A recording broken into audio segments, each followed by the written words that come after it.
Քաղաքական նպատակահարմարությունից ելնելով են այսօր լռում արևմուտքում եվրոպական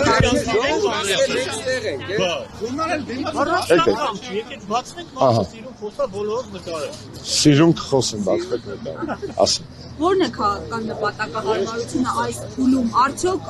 արևելք, արևմուտք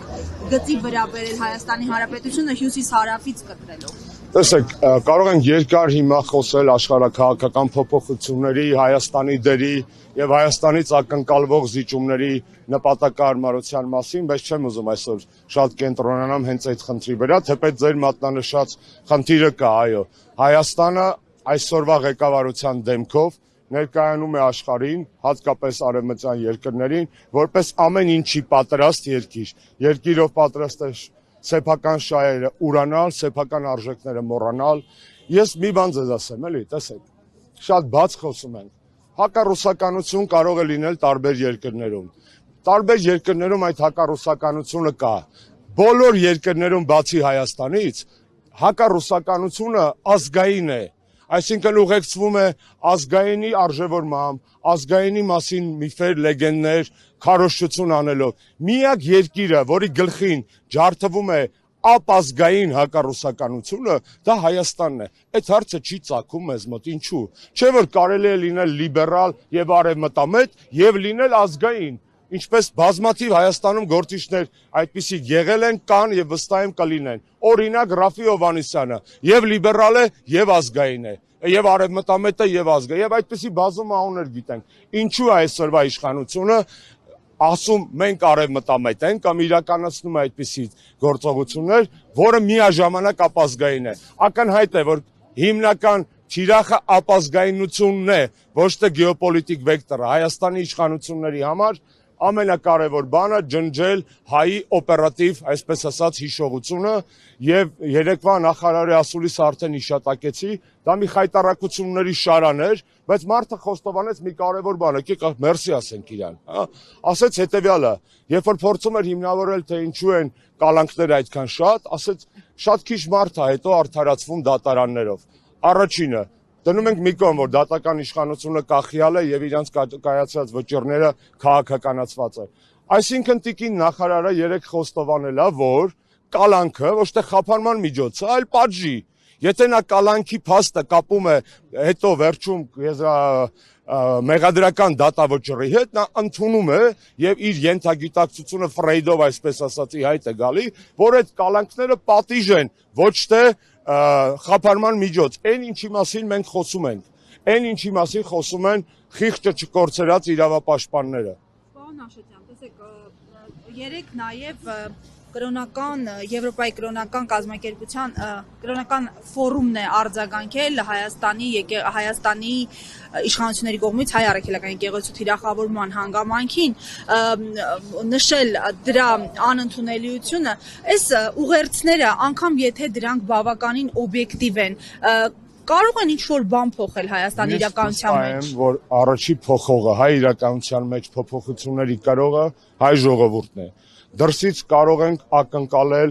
բարոյականություն, կարող ենք եւ այդպիսի բազմաթիվ դեպքեր կան։ Եթե ոչ քաղաքական կառույցներից, ցավոք, ապա ձեր մատնանշած միջազգային իրավապաշտպան կրոնական կառույցներից, առանձին լրագրողներից եւ առանձին եվրոդեպուտատներից, որոնք անգամ այս դահլիճում բարձրաձայնում էին Հայաստանում տիրող խայտառակ վիճակի մասին։ Եթե խոսում ենք կոնկրետ Եվրոպայի խորհրդի մասին, ապա եկեք արձանագրենք, որ Եվրոպայի խորհուրդ այսօր դարձել է յուրահատուկ լանդրոմատ Նիկոլ Փաշինյանի համար, որը փորձում է Նիկոլի վրայից մաքրել բոլոր տեսակի մեղքերը։ Այդ լանդրոմատը, այդ իմիջի լվացման գործընթացը Եվրոպայի խորհուրդը անում է բացահայտ կոռումպացված ձևով։ Բոլոր ավտոկրատներին Եվրոպայի խորհրդից իբր հեռացրել են, չէ՞։ Բելարուսը չկա իրենց դիտարկմամբ, Ռուսաստանը չկա, Ադրբեջանի պատվիրակության բաները արկախված են։ Այդ մենակ Նիկոլն է մնացել, հա։ Այսինքն ավտոկրատներին բոլորին պատժել են իրանց գիտակցմամբ, բայց Նիկոլին չեն պատժում։ Այստեղ հարցեր է չի առաջանում։ Եվ այդ հարցերը ունեն շատ հստակ պատասխան։ Նիկոլ Փաշինյանը Հայաստանում իշխանություն է, դեռ ցավոք, ավաղ, ամոթ, բայց հայկական իշխանություն չէ։ Ժողովուրդը ինչպես պիտի փոխվի իրականությունը։ չհանդուրժելով ամենակարևորը։ Ամենակարևորը տալու թե մինչև ընտրությունները տեսեք, հիմա մենք եթե խոսենք ընտրությունների մասին, ապա կառաջանան որոշակի տարաձայնություններ այստեղ հավաքված մարդկանց միջև, եւ ես չեմ ուզում հենց այս հարթակը, այս պահը այստեղ օգտագործել իմ կամ իմ կուսակցության դիրքորոշումները ներկայացնելու համար։ Ես արդեն ասացի, որ մեզ միավորող արժեքները վստահ եմ ավելին են, քան մեզ տարանջատող ընթացիկ քաղաքական շահերը։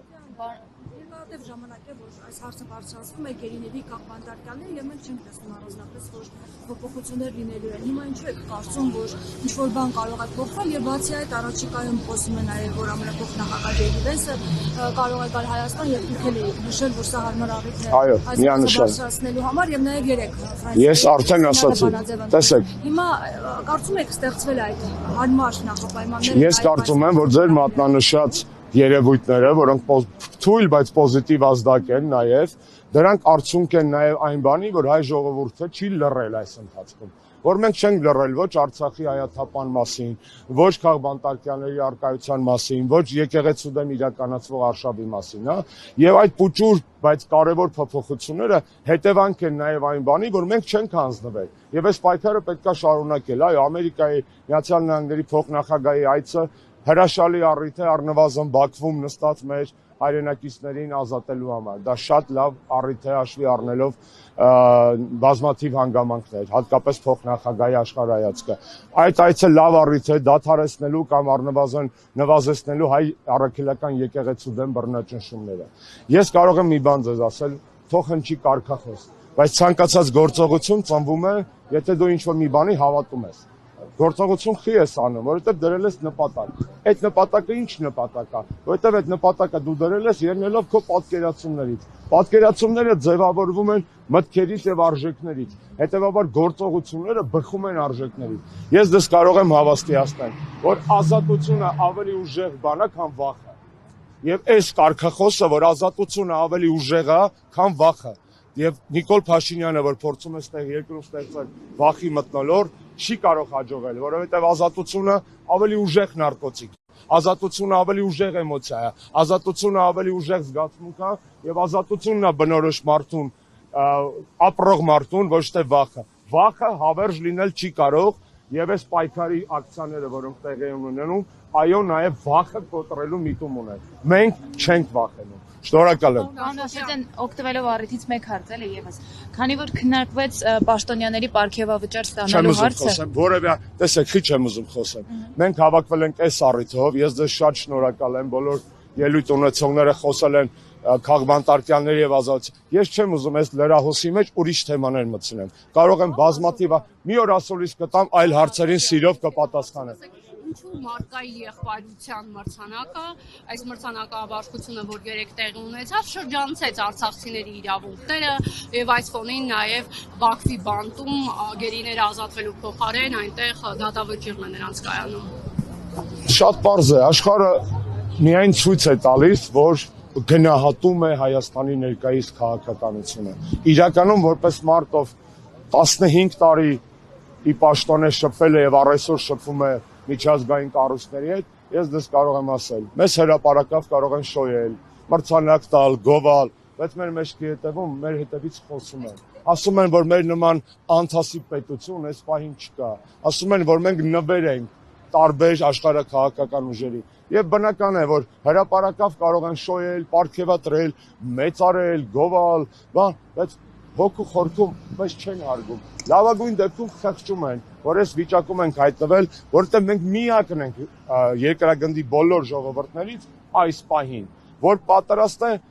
զիջել սեփական ինքնասիրությունը, պատմական հիշողությունը, իր արժեքները, անգամ կրոնի համար ցույլ է տվել երկրի ներսում այս պայքարը եկեղեցու համար, մենք միակն ենք ու դա ցավ է, որովհետև ոչ Գազայի արաբներն են այդպես վարվում, ոչ սերբերն են այդպես վարվում, ոչ մի այդպես պետություն, ոչ մի ժողովուրդ չեք գտնի, որի գլխին այս քյալակը բերել են ու ասում են հրաժարվեք, որպեսզի լավ ապրեք։ Սկզբից հրաժարվեցին, ասեցին հրաժարվում ենք Արցախից, որ լավ ապրենք, հետո հրաժարվում ենք Սյունիքից, որ լավ ապրենք, հետո կասում են հրաժարվեք հրաժարվողներից։ Այսինքն իշխանություն ձեռք չենք բերում այսպիսով։ Դա պարզա չէ, ձեր հարցի մեջ այնքան դառը հեգնան կար, Չէ, չենք բերում։ Ոչինչ ձեռք չենք բերում։ Նիկոլ Փաշինյանը ձեռք է բերում մի քանի